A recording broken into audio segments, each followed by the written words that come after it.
A gente fala agora sobre as chuvas em São Paulo. Aumentou para 4 o número de mortos. Em Botucatu, no interior do estado, foram encontrados os corpos de 2 mulheres que tiveram o carro arrastado pela cheia do rio Botucatu. Em outros 2 casos, motoristas morreram depois de caírem em crateras abertas em rodovias na região de Bauru. Estragos e mortes em razão das chuvas não são uma novidade em São Paulo e em outras cidades brasileiras. E esses eventos climáticos extremos têm sido cada vez mais recorrentes. É sobre isso que a gente conversa agora com a Carolina Guimarães, que é da Rede Nossa São Paulo. Oi, Carolina, tudo bom? Tudo bom com você? Exatamente, muito triste saber esses últimos dados e o que aconteceu ontem é realmente um reflexo e a gente vê de dois movimentos, de um movimento que são as mudanças climáticas, que são chuvas realmente mais frequentes, mais fortes e conectadas, com mais de 50 milímetros que estão acontecendo, e ao mesmo tempo uma população mais vulnerável. Então você tem um histórico de planejamento, um histórico de um sistema viário planejado.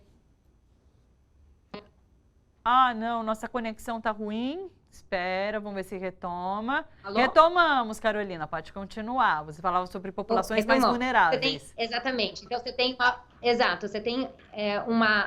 onde tinha Mata Atlântica, hoje tem cidade, você tem muito asfalto, você tem impermeabilidade do solo, você tem córregos mais cada vez que conseguem reter menos água. Então, as pessoas elas não morrem com a chuva, elas morrem com essa combinação desses 2 fatores que estão acontecendo. Elas morrem por deslizamento, elas morrem por alagamento. Então, infelizmente, a gente tem que trabalhar com esse novo contexto de mudanças climáticas e também com um legado, né, um histórico de planejamento que não foi pensado para esse contexto, infelizmente. A Prefeitura de São Paulo, por exemplo, está preparada para lidar com isso? Se situações extremas como essa passarem a ser o normal? Ontem a gente deu enfoque para uma reportagem da Rede Brasil Atual que aponta que apenas 17% do orçamento para obras e infraestrutura para combater enchentes e alagamentos, só 17% foi usado dessa verba toda. Então, assim, existe vontade, é preciso vontade política, é preciso do quê? Com certeza, é preciso muita vontade política e muita governança, né? Porque você está trabalhando, você também tem dinâmicas metropolitanas, então você também tem que ter uma dinâmica entre município e estado, você tem que ter ações que são tanto macro como micro, ou seja, você tem que ter uma descentralização de algumas obras, como também os piscinões. Agora o Covas está falando que teria sido pior se não tivesse feito os piscinões. E ele também está argumentando que, infelizmente ou felizmente, mudou um pouco a situação, no sentido que o Haddad ele estava também sendo privilegiado por alguns fundos federais, que hoje em dia a gente não conta com esses fundos federais, e também houve uma sobreestimação do que poderia ser capitalizado. Então, sim, muito do financiamento não foi feito, mas também não existe muito esse financiamento. Porém, temos alguns fundos, por exemplo, como o Fundurb, que ele tem financiamento para drenagem e tem alguns anos que apontam que esse investimento não foi feito. Então, eu acho que a gente tem que saber, considerando esse desafio, considerando que essas chuvas vão ser mais frequentes, ter respostas mais complexas. E a gente, especialmente em ano eleitoral, a gente não pode esquecer, não passou 3 dias e esquece disso. A gente precisa realmente ter um controle social para exigir soluções, porque a perda, ela é material e imaterial. Você tem pessoas morrendo e você tem, veja o CEAGESP, veja milhões de pessoas, as casas das pessoas. Então, é uma solução, não é inteligente não investir, não é inteligente não pensar na cidade como um sistema complexo e entendendo que a situação é outra. Então, acho que isso é muito importante, especialmente para a gente ter em mente e não ficar repetindo, né? Porque se você for ver um ano atrás, tem muita gente colocando as mesmas coisas. Então, eu acho que a gente tem que realmente pensar nisso. A gente tem uma pergunta para a Carolina? Para os convidados, então tá bom. Carolina, quero agradecer demais a sua participação. A Rede Nossa São Paulo voltando às terças-feiras aqui no Bom para Todos. Toda terça-feira tem Carolina, um representante da Rede Nossa São Paulo, comentando um assunto importante da cidade de São Paulo, mas também se refletem em outras cidades pelo país todo. Muito obrigada, Carolina. Um beijo para você. Obrigada a vocês. É um prazer estar aqui de volta. Tchau, tchau. Até mais. Tchau, tchau. Eu recebi informação de que a gente tem uma pergunta aqui. Eu não recebi. Tá onde? Tá no meu WhatsApp? Vamos ver se a gente recebe. Eu queria comentar uma coisa que é o seguinte, voltando à questão do Enem. Hélio Gaspari, na Folha de São Paulo, publicou a coluna dele falando sobre essa questão do pior Enem de todos os tempos, que foi cantado como o melhor Enem. E existe um planejamento para que o Enem seja online nos próximos anos, né? E hoje, nessa audiência no Senado, Weintraub chegou a comentar alguma coisa sobre fazer um teste no ano que vem com algumas cidades em que parece que o Enem poderia ser realizado via internet, enfim. Quais as perspectivas de fato para esse Enem do ano que vem? Vocês acham que o Ministério da Educação vai aprender com os erros, na verdade, que eles ignoram, eles desprezam? O que a gente pode esperar para esse próximo Enem, tendo em vista que muitos estudantes dependem disso e têm muito zelo com o Enem? Olha, eu vou dizer para vocês, a gente vinha falando no bloco anterior sobre isso, né, de um governo que não faz política, né? Acho que é muito interessante observar a diferença da forma como o Weintraub se defende das críticas de como o Haddad se defendia das críticas, né? Quer dizer, a gente teve vazamento de prova em 2009, 2010, né?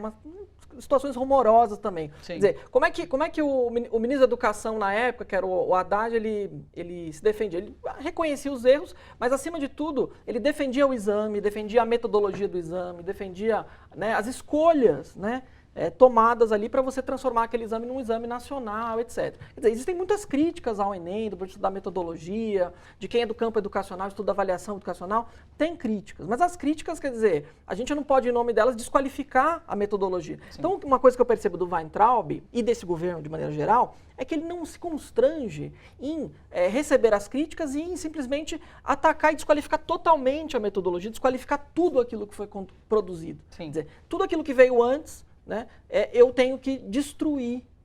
Então, na realidade... Não reconhece de forma alguma, exato, porque o que se apresenta para o futuro, na verdade, nada, né? Porque o que eles vão... Né? Qual construir. É a perspectiva deles? Sim. Não tem perspectiva nenhuma de construir. Na verdade, tem perspectiva de acabar com o exame. Vão fazer o quê? Colocar as universidades federais, os institutos federais de volta no vestibular tradicional? Vão eliminar a mobilidade que o SISU trouxe? De ter um estudante, por exemplo, na minha universidade, que vem do Pará, que vem do Rio Grande do Sul, sim, todos estudando numa mesma sala. Quer dizer, o que eles vão fazer? As universidades que vão ter que arcar com o seu próprio orçamento, com exames, processos seletivos? Então, assim, um desconhecimento completo, e diante do desconhecimento, quer dizer, eu não vou conhecer, né? Eu vou destruir mesmo, passar o rolo compressor em cima sem ver a quem. Né? Então, como se estivesse criando algo novo, mas isso, não... Esse governo precisa ser impedido de destruir o Enem, essencialmente, né? Daí a gente volta para a questão do impeachment. Ele precisa ser impedido de destruir. Paulo, eu recebi aqui a pergunta, eu vou passar para você. O Pedro Guzmão pergunta via WhatsApp. Ele falou, é possível pedir para os convidados comentarem sobre o ataque que cientistas brasileiros sofreram e sofrem de diversos setores do governo? Realmente, a gente até falou já, alguns bom para todos aqui, sobre essa questão da fuga de cérebros, porque os cientistas estão deixando o país tendo em vista falta de perspectiva, de orçamento para pesquisa. Então, isso continua, isso também não vai parar. Pois é, eu penso que, e tem a ver com a pergunta anterior, na verdade, qualquer medida que esse governo tome para a educação, ele tem que estar convencido de que a educação é importante. Quer dizer, se ele não tem esse convencimento, quer dizer, se nós estamos hoje discutindo se a Terra é plana ou não, se nós estamos questionando o aquecimento global, haja visto que a gente está enfrentando aqui em São Paulo e em várias outras cidades, né? Quer dizer, qual é a ideia de ciência? Qual é a ideia de pesquisa? Qual é a ideia, portanto, de educação? Então, eu penso que o Enem sendo aplicado por qualquer... ou havendo a proposta de uma aplicação por qualquer outra metodologia, eletrônica ou não, isso é uma cortina de fumaça, porque é o que o Fernando disse, por mais que a gente possa ter uma ou outra crítica em relação à metodologia, o fato quando se discute a metodologia para que a prova seja boa, para que os alunos tenham condições de serem corretamente avaliados e que tenham ingresso na universidade, ok. Agora, quando é apenas para ter retórica, para continuar endemonizando os governos anteriores, e mais do que isso, para pegar carona numa coisa histórica que ajudou a eleger não só ao Bolsonaro, como a tantos outros governadores, etc. Que é a velha máxima de que tudo que está fora do Estado é bom. O mercado funciona, ele é eficiente, portanto a privatização é uma maravilha. E que tudo que é por dentro do Estado, quer dizer, é o bom e velho patrimonialismo, não funciona. Isso é um engodo. Weintraub falou várias vezes durante essa audiência que eu venho do mercado, eu Pois sei como é. funciona, ele faz questão de marcar essa Pois é. posição. Aliás, ele soltou uma frase hoje que eu achei ótima. Ele disse, olha, eu sou alguém da área contábil e vira e mexe, puxa a orelha da turma do Guedes. Quer dizer, o cara, ele consegue arrumar briga entre os pares ou seja, mesmo assim continua com essa retórica de que ele é bom de conta, eficiente, etc. E é o que parece não. Então, voltando à pergunta que o Pedro fez, Pedro Guzmão, eu acho que você disse. Pedro Guzmão, Pois exatamente. o que o Pedro, eu acho que a pergunta é fundamental, porque veja, disso depende o desenvolvimento social e econômico do país. Quer dizer, um país que não investe em pesquisa, ou um país que não respeita a pesquisa, aí não é nem só o investimento. É agora, quer dizer, vivemos um momento de ódio ao obscurantismo. Quer dizer, isso é um problema. E quero deixar claro que isso não tem nada a ver necessariamente com religião, porque a gente pode ter religião, pode ter fé, etc., e não necessariamente rasgar os livros, queimar os livros. Né? Eu acho que são coisas absolutamente diferentes, né? que podem até dialogar em algum momento, quando a gente tem tantas questões que ainda carecem de pesquisa. Agora, quer dizer, uma ode àquilo que é obscuro, a terra plana, eu acho que, lamentavelmente, quer dizer, o futuro que se vislumbra para nós não é muito bom em termos de investimento à pesquisa. Claro. Pessoal, quero agradecer demais. Querem colocar mais alguma coisa que vocês acham importante? Eu queria colocar que, de fato, assim, a relação da ciência com governos, em geral, ela nunca é muito fácil, né? Sim. E a gente só num ambiente, de fato, em que o ambiente democrático ele é degradado, é que a gente tem esse tipo de movimento de perseguição. Autoritário, à ciência, né? esse tipo de coisa. Claro. Isso é reflexo desse tempo, né? Sim. Que bom que vocês trazem informações aqui pra gente poder apresentar para os nossos telespectadores, para os internautas que também estão acompanhando com a gente. Muito obrigada pela presença de vocês aqui hoje. Eu que Agradeço. Obrigado. Obrigado. Obrigada.